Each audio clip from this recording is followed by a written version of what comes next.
Syria da handak jihadi loop ki makok to Golani haibra Julani haibra hiding bom hijaini mak lak pada ki hojik am satina change oi kre Iran ti completely Syria da ki mokoi je mokong ham na thok gum bani aduka amuka Russia su yamna trouble oi dana Syria da ki thok labu gum bani amuka Syria da Russia se nauna changna pu wapam ne amuti Golani Julani hoi che ngang dana ka amuka Syria da Russia su changla pu wapam ni so tok chatharian haitari som da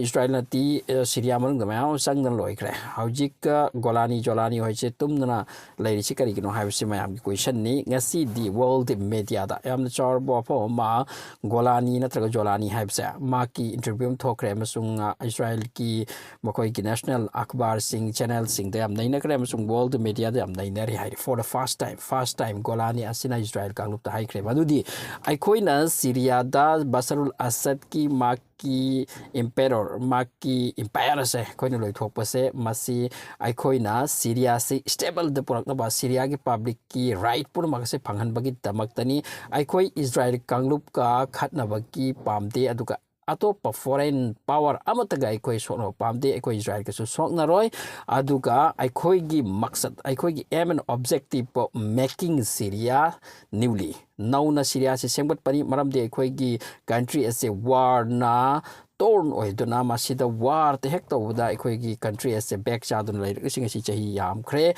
maram masina ekhoi masi sagat ya de public ki yeng de public ki future gi yeng de haina to pani ekhoi Israel ka kari mari leina te Israel ka ekhoi sokna bi da ka oi de aduga atopa country foreign country ke so ekhoi mari lein de sokna ba ke Iran ga so ekhoi kari mata mari leina te hai po phom se hai ki masi ga loina mahak na wa phom so hai ki madudi ekhoi gi sarhat ekhoi country da Israel na mafam kayama konsin na laukri se masi darka oitaba thabak na sine aikhoi ga makhoi ga kaisu mari leindi aduga aikhoi country da makhoi na interfere tawrabagi mathau ta de sini hoji Golani na haikri se tawkhiba changkhiba masi changkhre masi gi makha tarak lanu madudi aikhoi bardas to roi haibo phom se Golani natraga Julani ma ki sighting ngasi for the first time thakri ni Israel gumba powerful country da jihadi or rebels loop sing asina hojik Israel na masidagi hengatuna lakpa taraba aduga Golani gi ngasai gi wafam se kasu na ti ai khadok taraba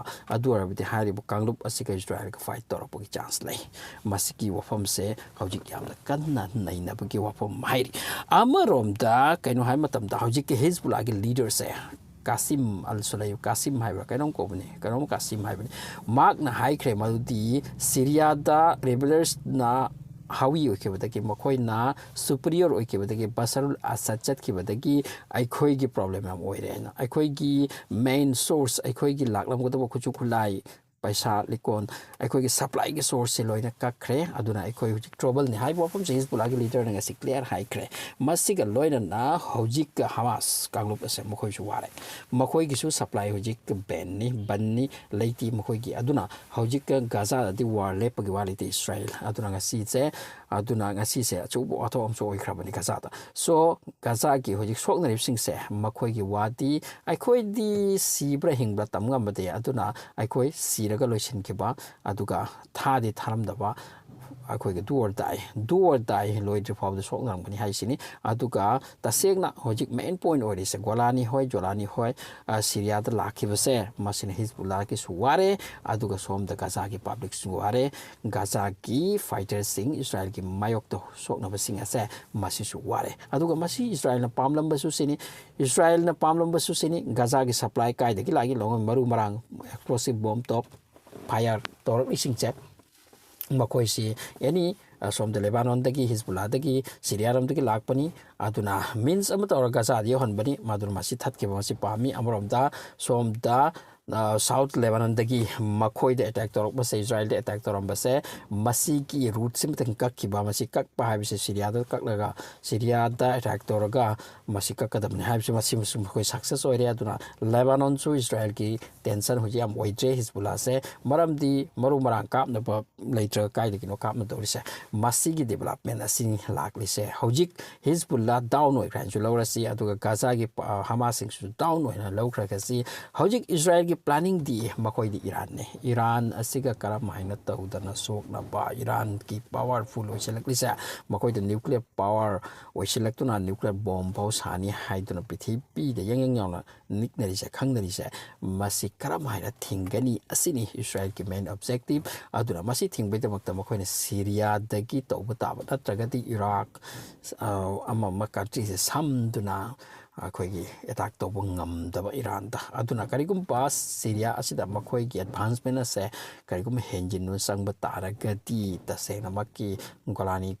Julani group makhoi se Israel ka moksong narak pagi chance dai adubu Israel ge plan na tongan ro ngoni Syria da makhoi changkre se masi thadi tharoi da bani asu Julani lauge lauroi to ro haujik ka problem ma chawna Syria da muk oiri sina Turkey amadi Israel ki marakta tension oini kibasu yai masi kari maram dagi rahai matamta Kurdi loop asigi maram dagi ne Kurd loop asigi maram dagi ne Kurd loop asina hojik ka Israel ki portion ama atop country dagi portion ama amadi Turkey dagi portion ama masi kan lahorani haina